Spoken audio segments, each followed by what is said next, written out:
Live, local. This is Fox 12 Now. Hello, everyone. This is Fox 12 Now. I'm Greg Nibbler. I had to pull this shot up, though, right there. That is from our ski bowl camera. Taking a look at Mount Hood. It is so nice outside right now, and it looks pretty amazing up there at the mountain, too. And we're going to be talking about the mountain. Again, this is Fox 12 Now. We live stream here at the Fox 12 Oregon newsroom every weekday, starting around 1 p.m., going throughout the afternoon, and we get to have these longer form conversations and segments as part of that. And that's what we're going to be doing today, talking about the Mount Hood Summer Solstice Function. There's more to that name, too, that we're going to get into, and we're going to talk about this. The 15th, I believe, one is happening here, and there's so much to cover with this. I don't even know how to properly intro it, other than we are joined now by Asit Rathod, who is here to talk about this event. You know what? I'm going to hand it off to you. Can you give everybody a rundown of what this is? Yeah, well, Greg, thanks for having me, first of all. So Mount Hood's a pretty special place. And I mean, I guess we'll just dig right into the event itself. About 15 years ago, I had an itch to go skiing. Summer was generally reserved for myself and my friends to, drive fast cars, smoke cigars, drink whiskey, and just kind of have fun. And, we kind of had an itch to go skiing one day. And we decided to go up, and it just happened to fall on what was the summer solstice, the 21st of whatever the year was at that point. And we didn't realize what we were getting into, because it was just about going in and skiing and having a good time. So we brought what any good proper gentleman would bring. We bought a bunch of fireworks, a bunch of whiskey, a bunch of cigars, a shotgun, a bunch of shells, and just went up to go have a good time, and a bunch of music and good food. And what happened was we started having fun. It was kind of like something out of Lord of the Flies without the murder. We just had a good time laughing and joking and telling stories. And as the sun started going down at the end of the day, the music kind of just naturally went off. We lost batteries. And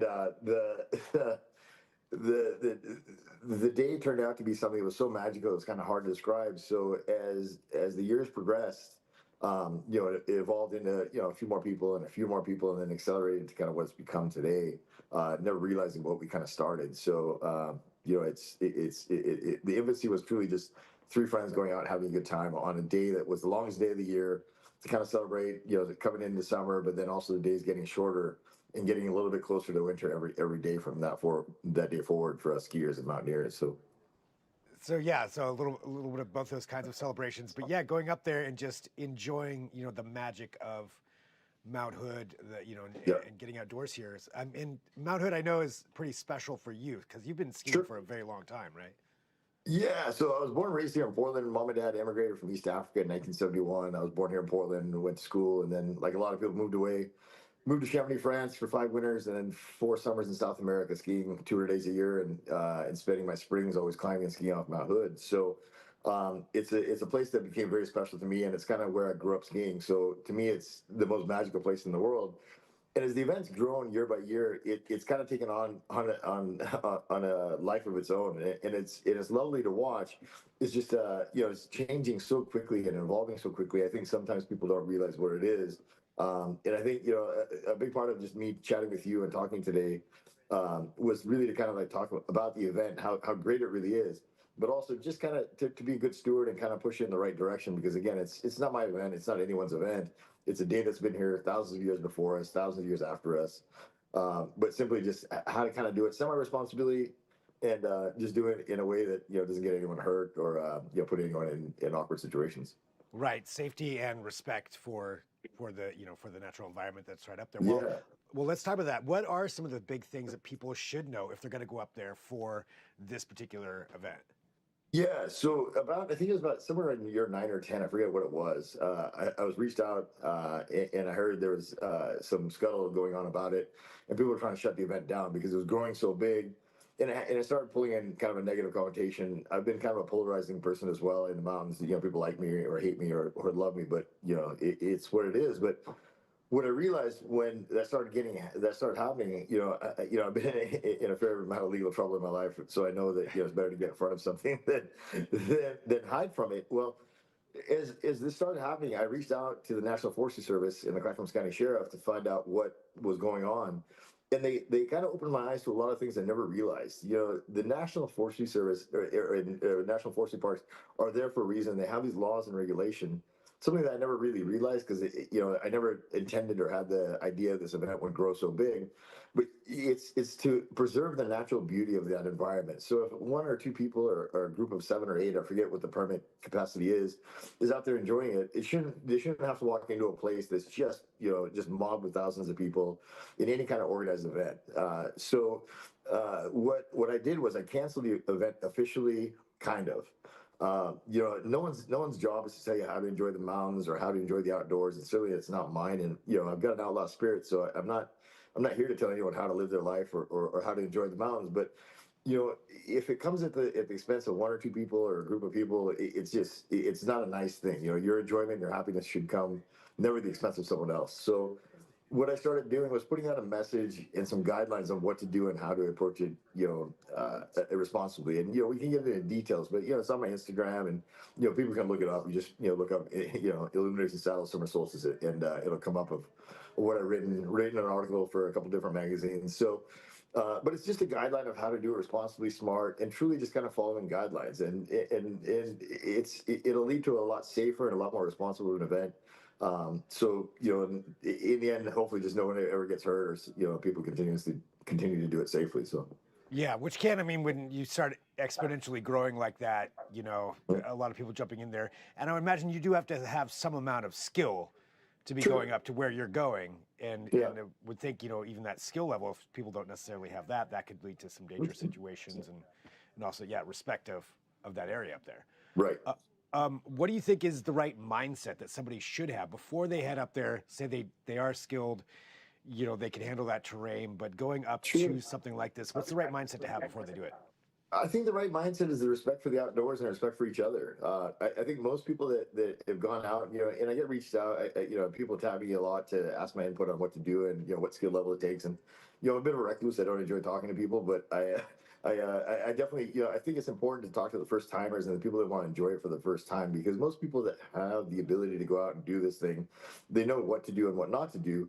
But I think it's just kind of taking care of each other. And, there's this old saying of leave no trace behind. I think it's bigger than that. Like, if you see garbage or if you see someone acting out or doing something irresponsible, not your job to tell them what to do, but kind of push them in the right direction. But leave the place better than the way you found it. So, the event's grown so big now that people typically that want to have a solo experience or kind of a quiet experience simply don't try and come up on the solstice because they know what's going to happen, right? But I think it's just kind of being smart and kind of looking out for each other and caring about the environment. And what's it like for you, seeing this, starting off there with just you and your buddies going up and enjoying this thing, to seeing it now with this many people all going up to that same place that you did? So I think it's wonderful, man. I think the outdoors and I think adventure is meant for the young, man. It's great to what it's evolved. It's not my thing, I shy away from crowds and things of that nature, but I absolutely love it. There's so many great stories I've been told and responses I've had from people that have experienced this day.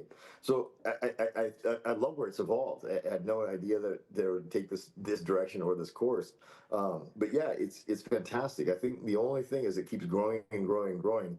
Is simply just people looking out for each other, looking out for nature, and looking out for the best interest in the best day that they're going to have. Because magic is the only way I can explain what this place is like. I mean, when the sun starts going down on the solstice, and again, it's being celebrated today because winter has seemed to kind of creep its head back in tomorrow. So it's not my event to move, but I moved. I just put the word out that it's smartest to go up today, enjoy it today. It's not the day; it's the celebration of. So I think there's a lot of people already on their way up there right now, and they're out there to enjoy it. And one day shy of the actual solstice this year. Yeah, I mean so a lot of people are up there than today going for this. Yeah. I mean, what is it about Oregon in particular and Mount Hood that is so special for you? So you asked a great question, man. So I'm born and raised in Portland, right? Went to school here, and every time you look east from Portland, man, you see Mount Hood, and it's probably one of the most magical mountains. I mean, we call it Oregon's crown jewel.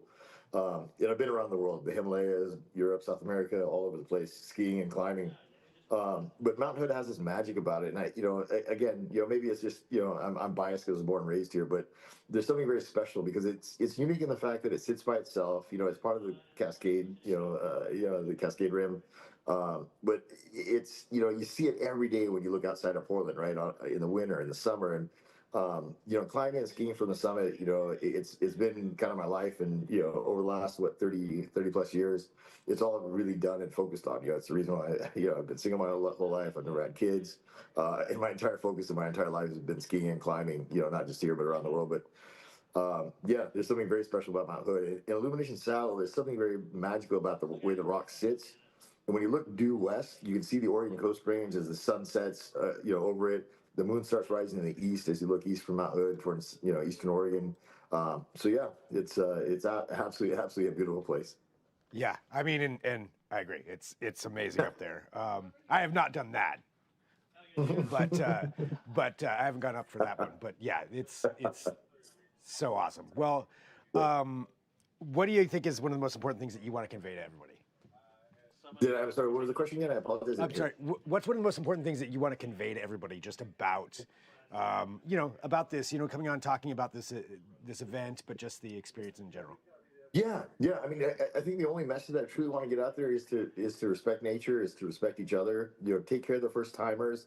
Um, you know, I think a big thing to really talk about that I kind of didn't delve into is when people are coming back, you know, from Illumination Saddle back to Timberline, because everyone parks at Timberline, try to stay off the groomed. I mean, the Timberline does a great job, and most of them start grooming now. They know this day is coming, so you know, Timberline's adjusted themselves to kind of groom. But you know, have respect for the groomers at Timberline, and try and stay to the east or to the west of the resort. And to the east of it, they actually laid down an entirely a special run just for climbers and you know, people on the way down. So you know, truly just look out for each other's and look out for each other and take care of the first timers, because you know the experts and the people that know what they're doing, they're going to go out and have a good time, and it's a party like no other. There's no other way to describe it, but really just looking out for the guy next to you is, I think, the most important thing that I love to get out there. Yeah, definitely. Take care of each other. Be respectful. Absolutely. Yeah, all comes back down to that. You want to let everybody know too, just about your book? Sure. Yeah. I mean, quickly. Yeah. 11239. It's a skier and snowboarding guide from the summit of Mount Hood. Documents all the routes you can ski from the summit of Mount Hood on down. It's, you know, it's a book that's been in the works for almost 20 years. It's the greatest photography ever shot on Mount Hood, from planes, helicopters, on hill. Each route has a story about most of them are about my failures, you know, from getting lost to getting rescued to almost dying. And then a couple of successes. And then, you know, there's a chapter certainly about the saddle party, and you know, my final closing chapter that, you know, it's kind of my version of what the mountains meant to me over my life. You know, and again, I'm on the second stage of my life. You know, I'm 52 now, so you know, who knows what happens next. But you know, Mount Hood's been such a big part of my life that it feels good to put something out there that I wish would have been there for me when I was younger. That's awesome. You see, passing it down, sharing it, yeah. And now, Sure. whatever generation is going up there now, yeah. Yeah. That's awesome. Well, man, thank you, you know, for joining here too to want to talk about this. I appreciate you, Greg. Thank you. And just what this has been. So we'll get this out to everybody. But yeah, it's so cool. Love it. It's so cool. Thank you, Greg. Very nice Thank to talk to you. Nice to meet you. Yeah, nice to meet you too. All right, thanks, man. And for everybody watching, this is Fox 12 Now. We're going to go ahead and sign off for right now. If there's breaking news or anything like that, we'll come back here onto this platform, wherever you're at. Feel free to share this segment, let other people know about it. And we appreciate everybody who does join us here every week or every weekday, because we get to have these longer form conversations, segments about all kinds of things. So definitely check out some of those. We'll sign off right now. I'm Greg Nibbler. This is Fox 12 Now. I'm going to leave you with the shot right there. Mount Hood.